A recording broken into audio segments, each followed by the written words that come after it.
Taba Networks presenta.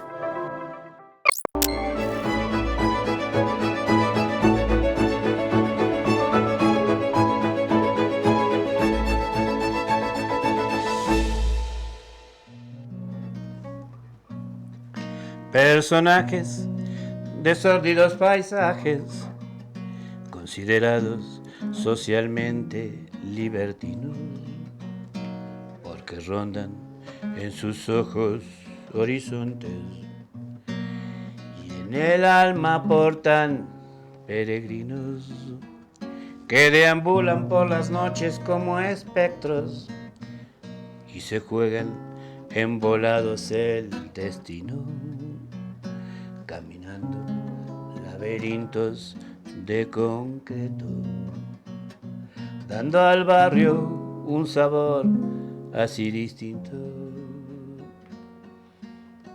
porque vuelan en palabras fantasiosas y mandan la razón a lo infinito, porque mandan a su alcoba lo prohibido. Personajes de aceras y vampiros,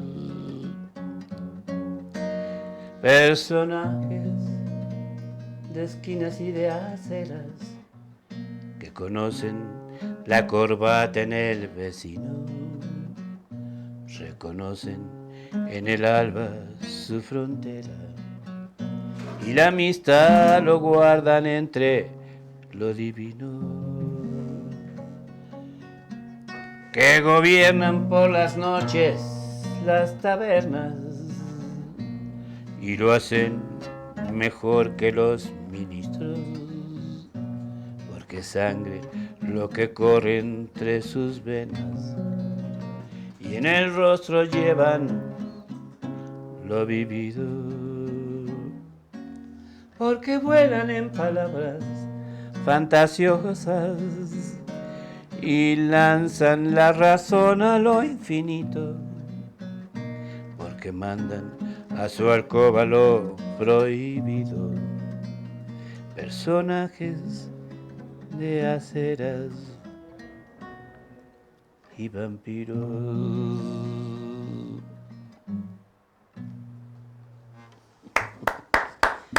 Gracias. Qué buena canción, maestro. ¿Quién es el autor de esta pieza? Yo canto puras canciones mías porque como los demás no quieren cantarlas, las y luego hay que pagar derechos. Sí, hay que pagar derechos por cantar. No, ojalá muy bien. les pagaran derechos. Fíjate que te escuchaba y pensaba en estos personajes sórdidos, sonetianos, ¿no?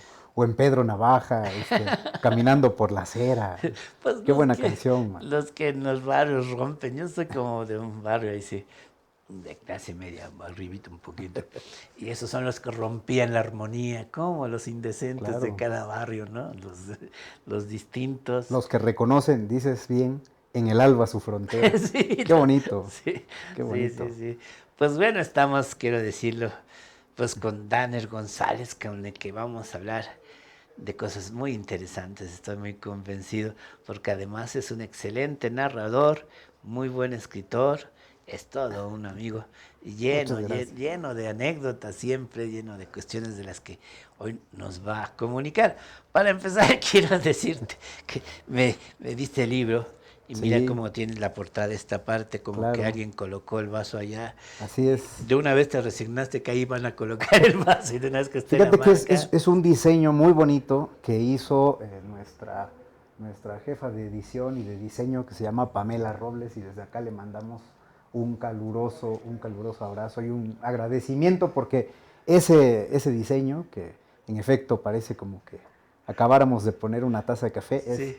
De la maestra Pamela Robles. Sí, es como lógico, se te va a ir. Y yo lo vi, el que me regalaste, que eres un amigo desde luego, porque sí. Yo le vendí mi libro y él me lo regaló. Es la diferencia. Bueno, honra. Y entonces yo me estaba diciendo, ¿a qué horas coloqué la taza? No me acuerdo.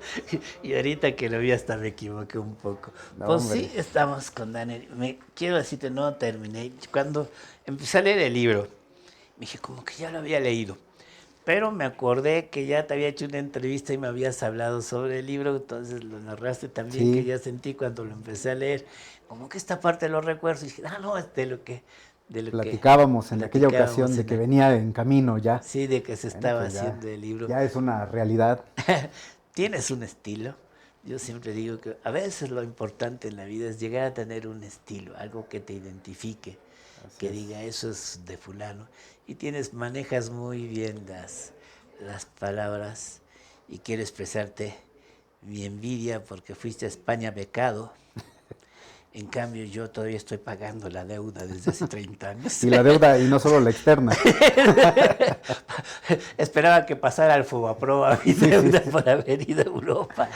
Hombre, fíjate que fue una experiencia maravillosa.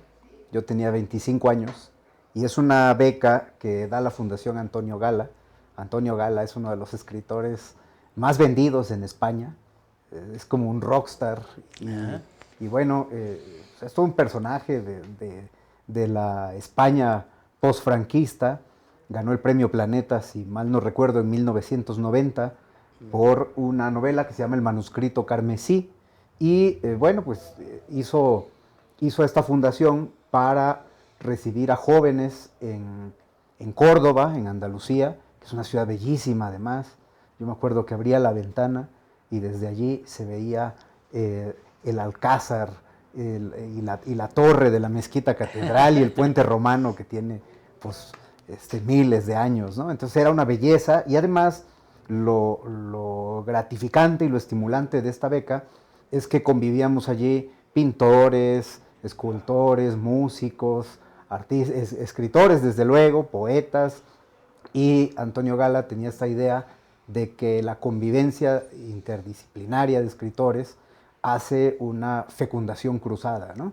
O sea, todos nos imbuíamos de lo que hacía el otro, nos podíamos pasar al taller de pintura y preguntar qué estás haciendo y por qué lo haces de esta manera y no de otra. Y bueno, pues esas tardes de charlas, de intercambio entre artistas de diversas disciplinas, fueron construyendo lo que ahora es este libro, porque en él, como te habrás dado cuenta, se cruzan escritores, pintores, personajes que se corporeizan y salen del cuadro, otros que se meten a los lienzos, en fin, es esta, creo que se logró muy bien esta idea de la fecundación cruzada en esa fundación maravillosa, a la que por cierto agradecemos siempre que nos haya recibido también, hace ya muchos, pero muchos años. Por cierto, sí, sí. Por eso que escogí la canción Personajes. Dije, ah, vamos a cantar esta canción Sí, porque tienes ahí tus personajes que son especiales. Normalmente uno piensa que todo la gente está pensando de irse del sur al norte y tú tienes ahí un personaje que más bien quería irse al sur. sí, fíjate que por aquellos años yo leí una novela extraordinaria de Manuel Vázquez Montalbán que se llama Los mares del sur y tenía un epígrafe que decía, ya nadie me llevará al sur. Y para un mexicano que venía del sur, pues era siempre un poco nostálgico, ¿no? Como el jamaicón Villegas que quiere regresar a su pueblo. Y luego escuchábamos por aquellos años también a un cantante español de Gijón que se llama Nacho Vegas. Y Nacho Vegas tiene una canción en la que dice, porque al sur nunca se va, solo se regresa. Ah, Y bueno, qué buena el frase. sur tiene toda una mística personal para mí y creo que además pues yo soy del sur del país también, o del sureste, de Veracruz, y todo eso fue configurando esta idea de regresar al sur, ¿no? De un personaje gallego que siempre quiso ir al sur, ¿no? Y nunca pudo ir al sur, y bueno, pues no estoy dando ningún spoiler, pero como sabrás, pues desde el principio sabemos que está muerto y que está regresando al sur, ¿no? Sí, además, yo me confundía de repente. Tu personaje se apellida Teixeiro, Teixeiro, sí. uno de los personajes. Claro, sí. Y yo creo que ese apellido tiene el que trató de dar un golpe de estado en España, ¿no? O algo Sí, parecido. Tejero, que en realidad es el Ah, mismo, ¿no? sí, sí, no es que esto es Solamente con que X. Teixeiro es en gallego Y bueno, pues Tejero es en español, pero efectivamente es el autor del 23 de febrero, ¿no? De este intento de Sí, golpe sí. de Estado al Congreso. Sí, sí, no, es que cuando vi las fechas dije, no, no, es el personaje, no checa.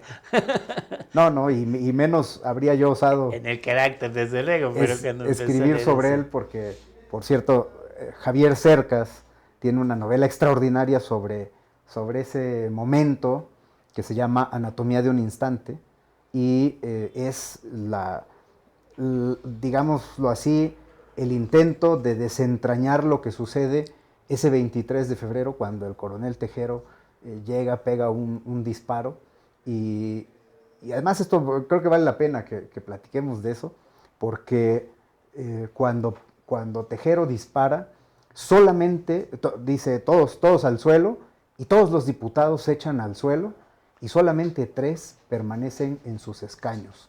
Uno de ellos es Santiago Carrillo, el líder de la derecha. Otro de ellos De la izquierda, creo, Santiago Carrillo, el líder del perdón, Partido Comunista. Santiago Carrillo, el líder del Partido Comunista. El otro es el líder de la derecha.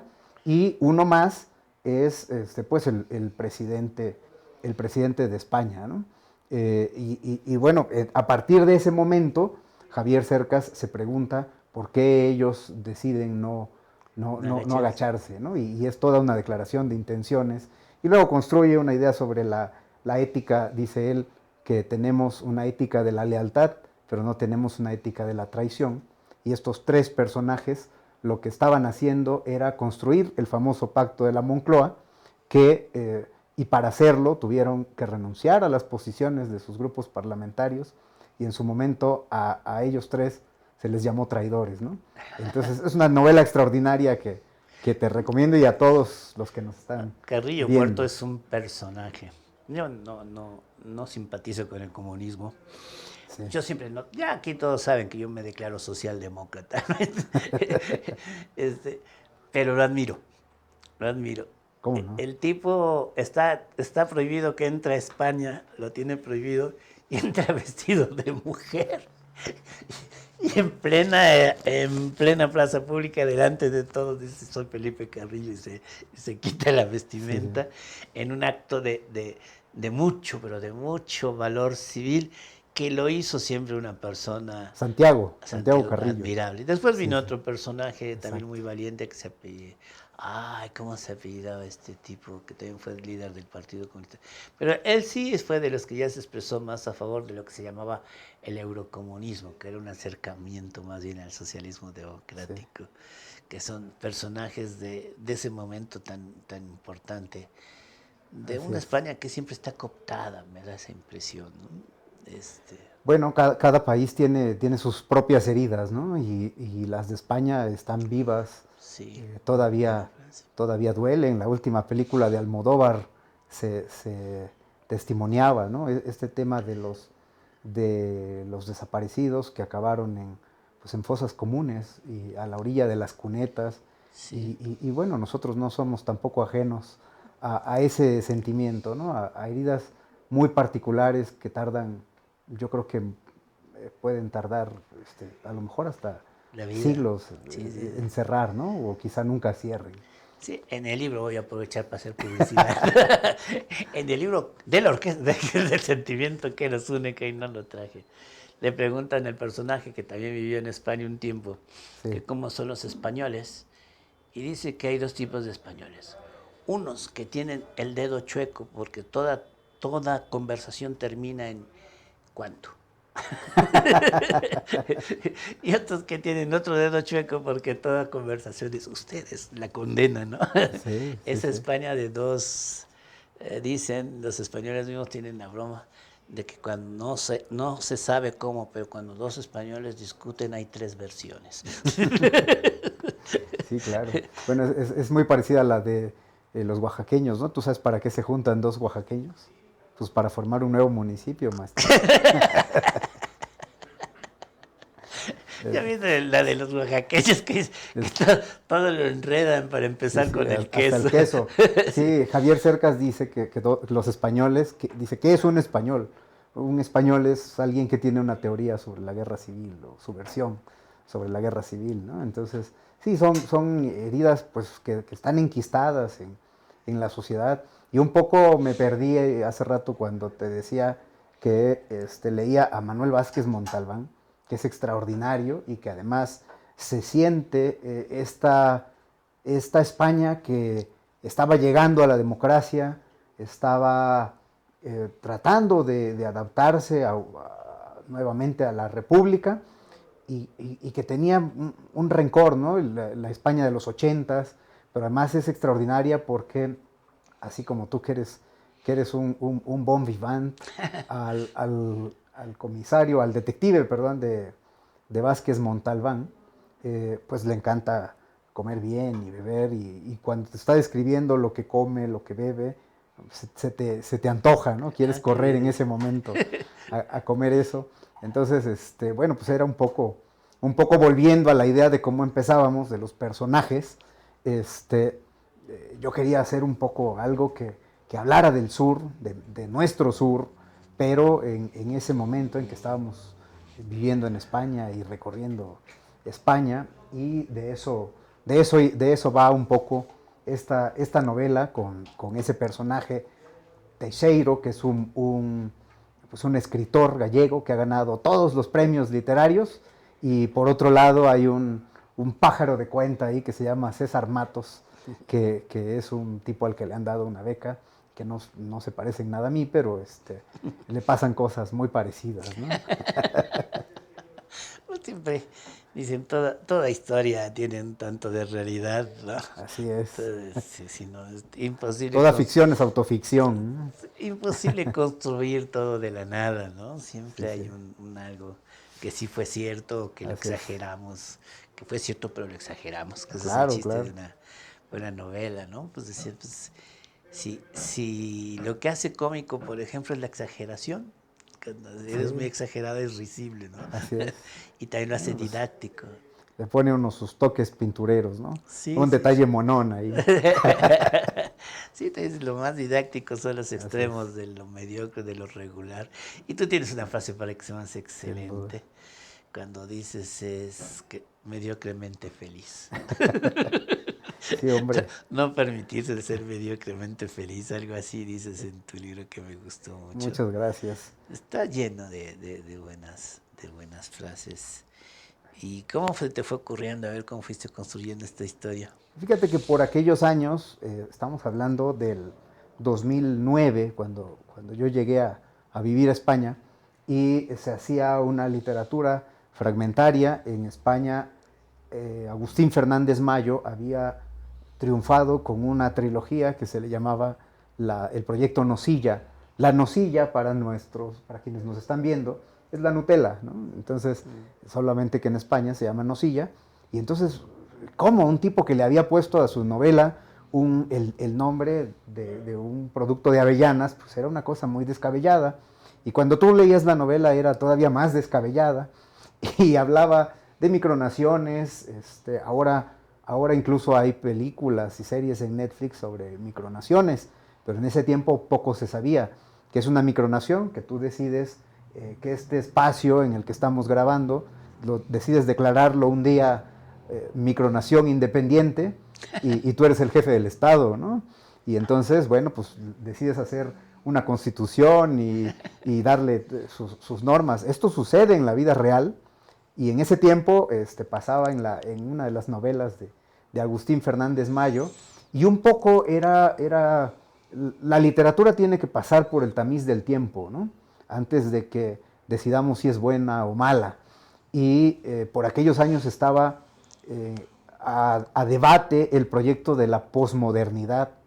Me acuerdo que un grupo de intelectuales, unos científicos, Alan Sokal y Jan Brickmont, habían escrito un libro que se llamaba algo así como Imposturas Intelectuales, en donde desmontaban las tesis de la posmodernidad, de Julia Kristeva, bueno, en fin, lo que sucedía, pues es que estaba muy fresco todo este debate sobre la posmodernidad, y entonces un poco la novela empezó como a manera de juego, a manera de chanza, de burla de este proyecto.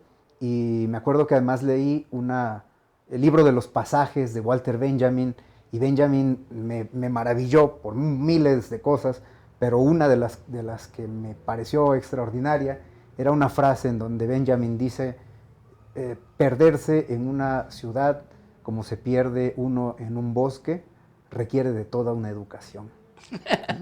Entonces era esta idea, ¿no? De, bueno, hagamos una ciudad, construyamos una ciudad en esta novela y perdámonos en ella. Y eso es un poco, la ciudad se llama Mariana y es imposible no perderse en Mariana, es imposible seguir el hilo de lo que allí sucede y todo esto sucede en fragmentos chiquitos.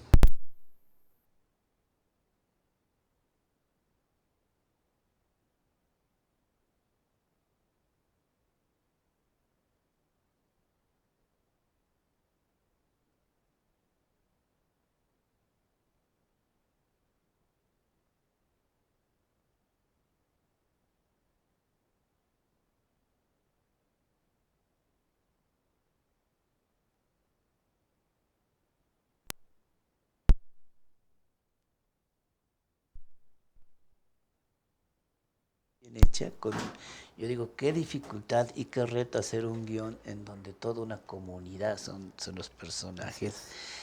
Pero es de, ¿cómo se llama este director italiano tan famoso? Fellini, Ah, que acepta todo reto, Fellini, claro, ¿no? claro, claro. Acepta todo. He Y visto todo Fellini menos esa. seguro, o a lo Sí, mejor, sí, sí. o sea, que me equivoque y Amarcord sea de otro, ahorita lo verificamos. Hombre, pero Pero es que es de una parte del cine que yo admiro mucho, el cine de los italianos, por ahí de claro, los 70s y 80s, claro, que es Fellini. cuando te das cuenta que la publicidad nos desvía más que orientarnos, Sí, porque muy superior, a juicio mío, el cine italiano de esos años que el de sí. Hollywood, ¿no? Sin duda, todo. Antonioni, Sí, Einstein, bueno, luego Visconti, ¿no? Visconti, igual es de Visconti Visconti esta, también. no sé, no, Este, Vittorio De Sica, ¿viste? El ladrón de bicicletas. claro, además fue a hacer una nueva era de cine, ¿no? Claro, Porque él claro, nació con ese de ladrón de sin bicicletas. duda. Dice, ¿qué tiene de importante? Primero hace que un niño sea actor, demostrando que cualquiera Sí, puede ser actor. Y exacto. luego, pues, en un blanco y negro muy bien, muy Fantástico, ¿no? fantástico.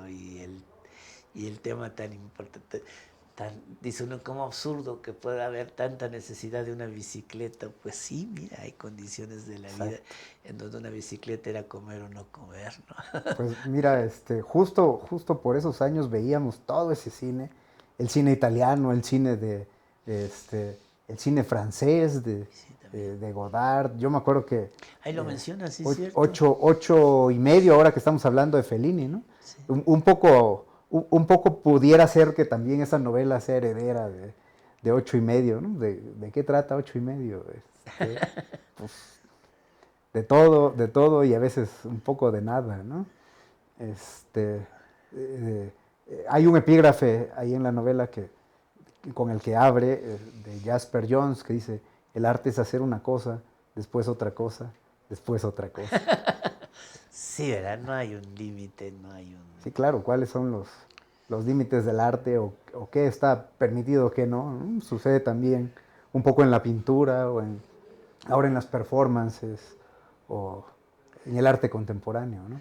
¿Quién Acá, decide qué es arte? acaba de venderse el cuadro más caro ahora de la historia, es el cuadro sobre Marilyn Monroe, Sí, de Warhol, creo que se llama, creo, me puede sí, confirmar. sí, sí. Y dice uno, pues así que digas, "Uta, qué arte, qué arte, qué arte es este". Uno lo vio tantas veces como algo más comercial que artístico. Sí, Y sin mira, duda. es el cuadro que más ha vendido. Tristemente, es que los ricos te digan que arte es mejor porque compran un cuadro caro. Así es, Aunque hay personajes de que hay arte en los cuadros de Picasso, lo hay, ¿no? sin duda, sin duda. Sí se siente y se percibe. Yo me acuerdo que por esos años, cuando escribí esta novela, visité el Museo de Picasso en Málaga y, y entonces está el periodo azul y el periodo rosa de Picasso.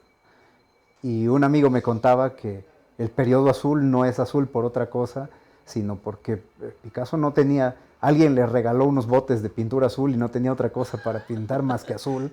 Y es un periodo extraordinario, ¿no? Sí. Y se ve cómo se está templando la mutación de un Picasso que viene influenciado por el impresionismo y luego, pues, de qué manera va a mutar hacia el cubismo y hacia otras, a reinventar y a romper paradigmas, ¿no? Quienes conociendo a Picasso escriben que era muy chocante, que era un tipo odioso. Pero sin embargo tiene cosas que son tan admirables dentro de eso, de mucho valor.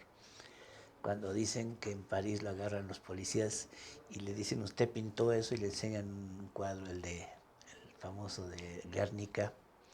Usted hizo, no, le dice, usted hizo esto, no, usted pintó, usted hizo esto. No, eso lo hicieron ustedes, dice él. Claro, Qué bueno. Y claro, además, claro. siendo comunista, ¿qué dice que era comunista de dientes para afuera? Pues yo qué soy para juzgar quién es y quién no lo es. Era un comunista chic, a lo mejor. Sí, sí, sí, sí. Pero valiente fue como soy comunista y quedarse en París, aún cuando llegaron Sí, los alemanes, que no todo el mundo, muchos salieron, huyeron así huyeron es. de eso. Pero él primero hace el Guernica, tiene este Sí. valor. Ya con eso, pues podría darse el lujo de ser chocante. Después de pintar el Guernica, puedes retirarte, ¿no? Tenía un amigo que quise mucho, que era alcohólico, realmente alcohólico, de los que le echaba ya agua al alcohol, y que hizo un libro genial que se llama Chao Papa. Y entonces siempre vivió en Francia y entonces se la pasaba tirando, que los franceses eran demasiado poco modestos, ¿no? Y le decía, tienen una historia que los respalda.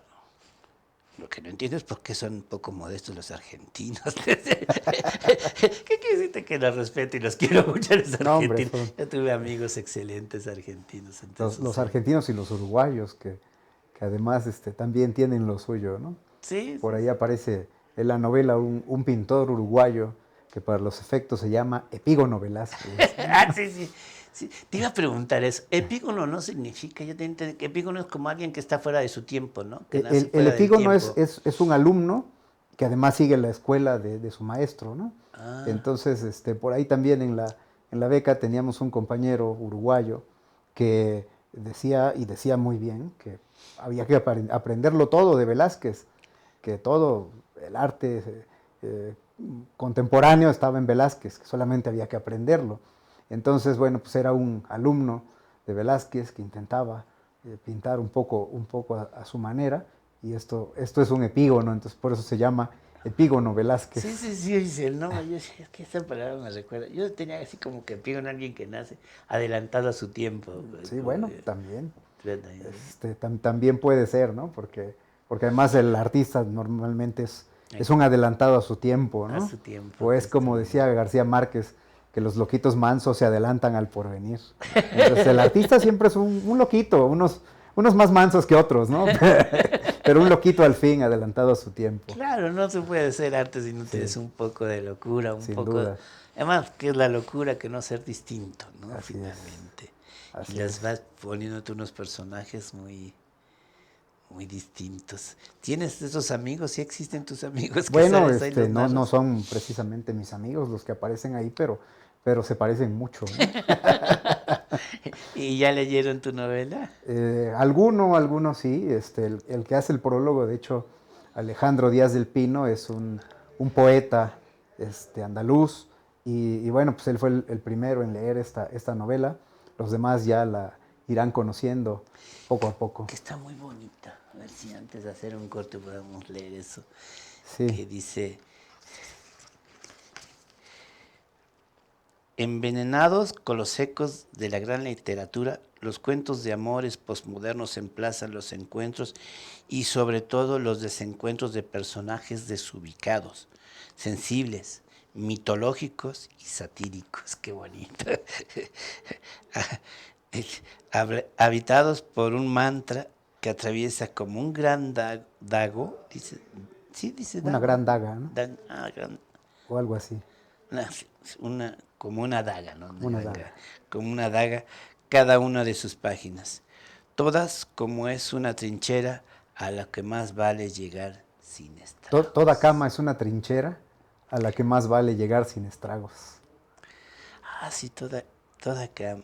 Parece que sí, toda cama es una trinchera a la que más vale llegar sin. Sí, fíjate que este es el parte de la presentación que me hizo favor de hacer otro gran amigo que se llama Rafael Toriz, que es un escritor veracruzano, y es el prólogo a el libro de cuentos que se llama Amores Posmodernos. Entonces, bueno, pero además te quiero decir que ahora que preparamos las ediciones, tanto de la novela como del libro de cuentos, me di cuenta que los personajes atraviesan de un libro a otro, ¿no?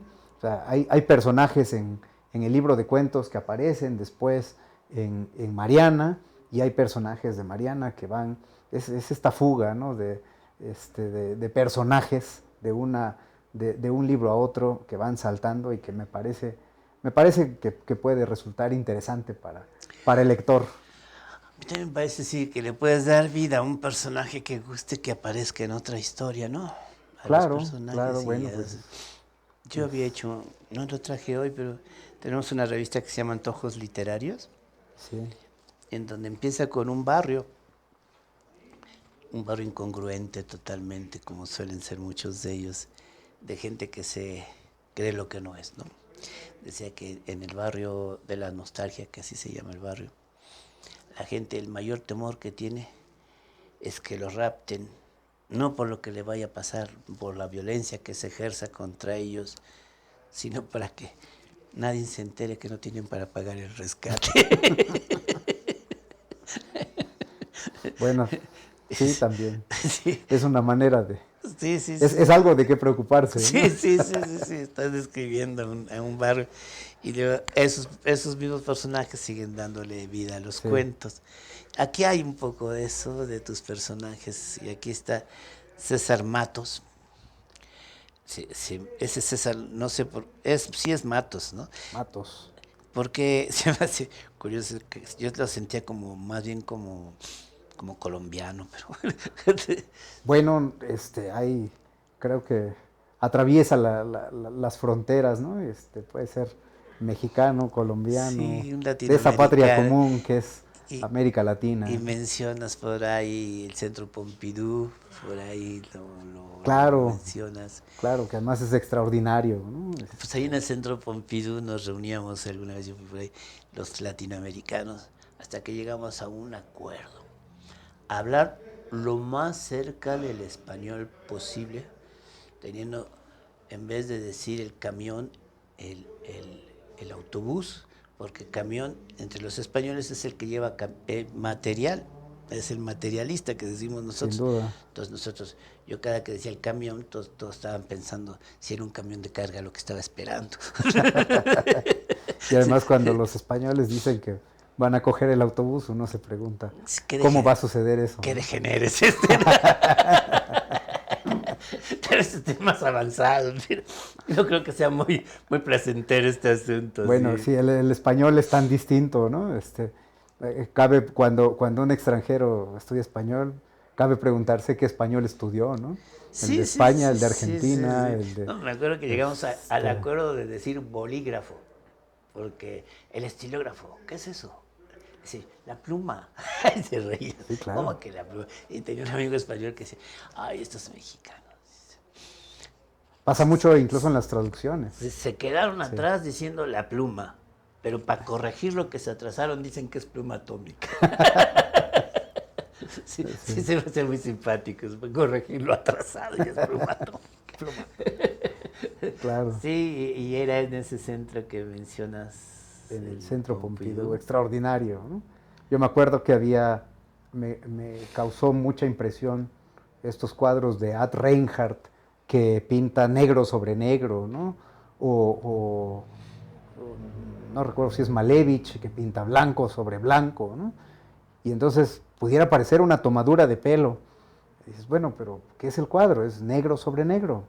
Y tú ves un cuadro embarrado de negro por todas partes, pero sabes que hay algo allí, y que hay algo detrás del cuadro, y que hay arte, y que no es solamente un tipo que pintó negro, ¿no? o cuál es el arte de Jackson Pollock que aventaba brochazos al lienzo como se lo iba dictando su espíritu, ¿no? Su talante.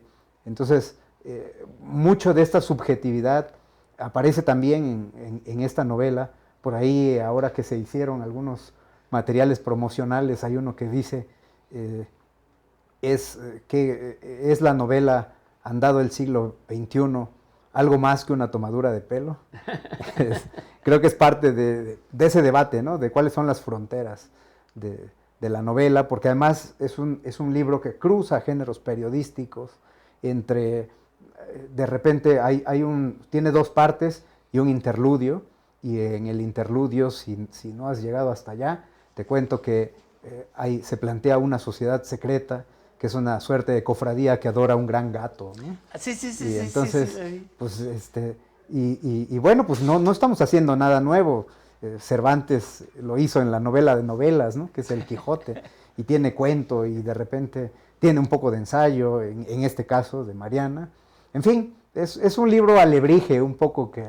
Pues lo bonito es cuando uno va leyendo y te vas identificando con los ciertos capítulos. Sí. No todo el mundo lo va a hacer porque sí es un libro intelectual, digamos. Es un libro Acúsome de ello, cierta maestro. gente, sí, pero ahí estaba yo. Ya les están diciendo que... Pues le damos un corte y continuamos, ¿sí?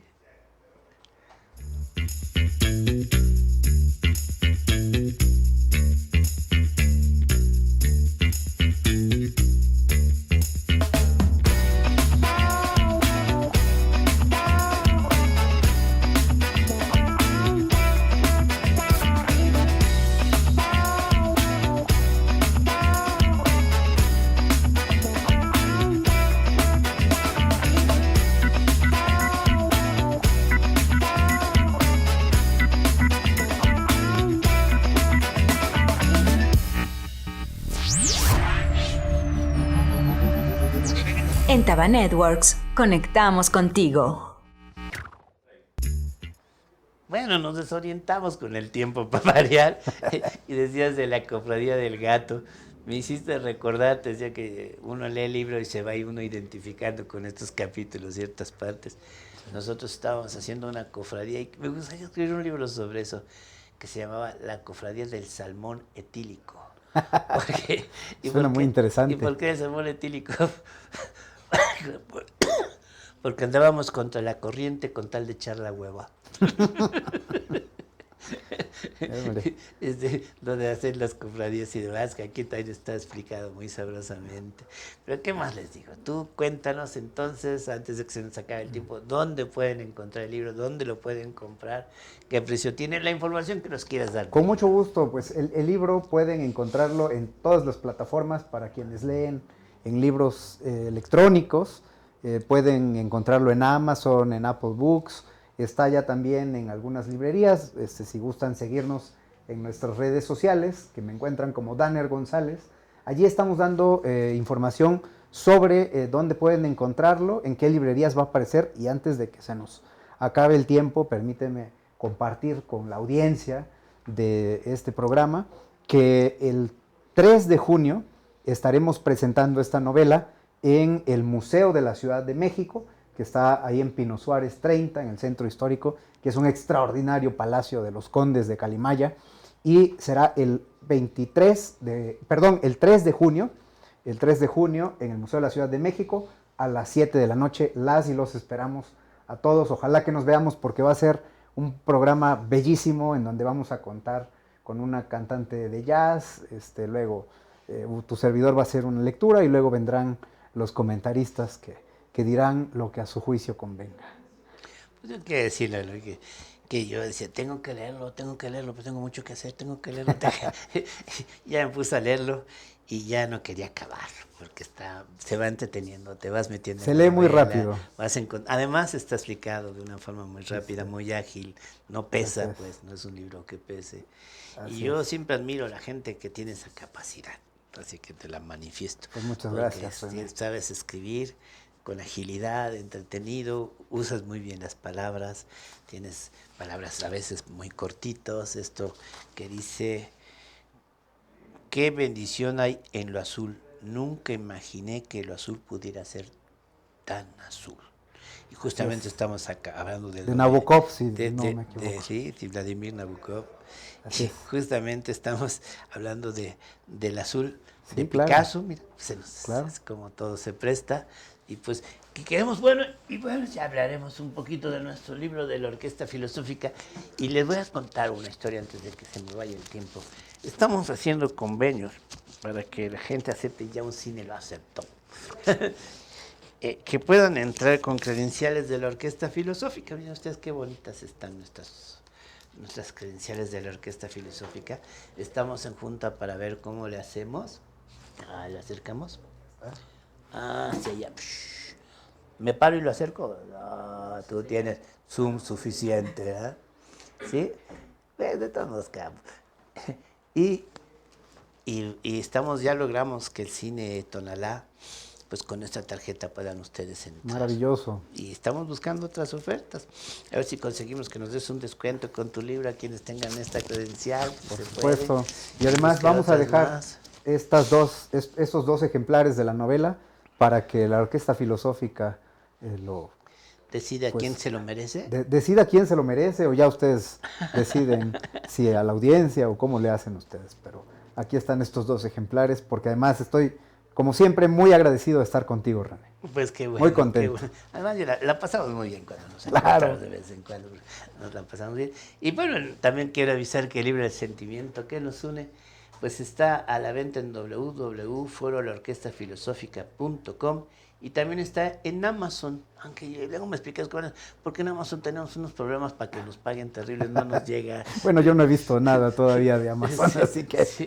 no tengo la menor idea de Sí, cómo sí, funciona. ¿qué pasa? Si ya sabemos que así es, gente que lo sabe, sí, ya lo compré en Amazon, pues no nos ha llegado, estamos con ese problema. No. Pero vamos viendo cómo funciona y les agradecemos desde luego que hayan estado con la Orquesta Filosófica. Este es el libro, tiene que saberlo Mariana, que no es cuestión de amistad, realmente es un buen libro. Gusta, Muchas gracias. entretiene, manejas, insisto, muy bien el lenguaje y vuelvo a decirte, qué envidia haber ido a España y becado. Muy agradecido, sí, desde luego, fue prácticamente un año sabático, ¿no? Qué sí. Para viajar, para leer, para empaparse de cultura, llenarse los ojos de arte, ¿no? Que eso a la vida siempre le viene bien, y sobre todo en la juventud, pues Y como dices, extraordinario. tienes personajes con los que uno se identifica. Por ahí tienes uno que quería ir a Lisboa. Sí, claro. Y yo siempre quería ir a Lisboa. De hecho, ahora que mencionas Andalucía y esas cosas, lamento que cuando iba a ir para Sevilla, decidí que mejor primero iba a Lisboa. Bueno, ya es me que perdí de Sevilla. No, tiene Pero- uno que elegir. Sí. pero- Lisboa también es extraordinaria. Tiene un algo Claro, Lisboa, claro. nostálgico, melancólico, agradable. Tiene el espíritu de Fernando Pessoa, además, Ay, en las mencionas a calles. Fernando Pessoa, que tiene novelas pero realmente preciosas. Como me gusta una que tiene de la descripción del niño Dios. Qué bonita es esa del niño, que la felicidad que él le da dejar de ser el niño Dios para poder jugar como cualquiera y ser un niño y resbalarse y tirarle de piedras al burro. Es extraordinario. Es extraordinario, Fernando Pessoa. Y qué bueno que nos cultiva, qué bueno que podemos hablar un poquito, que motivemos a la gente a leer, que eso es lo que quisiéramos en la Orquesta Filosófica. Aunque sea en defensa propia. Que sea en defensa, promover arte, ciencia y reflexión política. Aquí metimos un poco de todo. De todo, hombre. Pues muchas gracias y estamos Muchas gracias. con la Orquesta Filosófica. Muchas gracias, René. Un abrazo a todas y a todos. Taba Networks presentó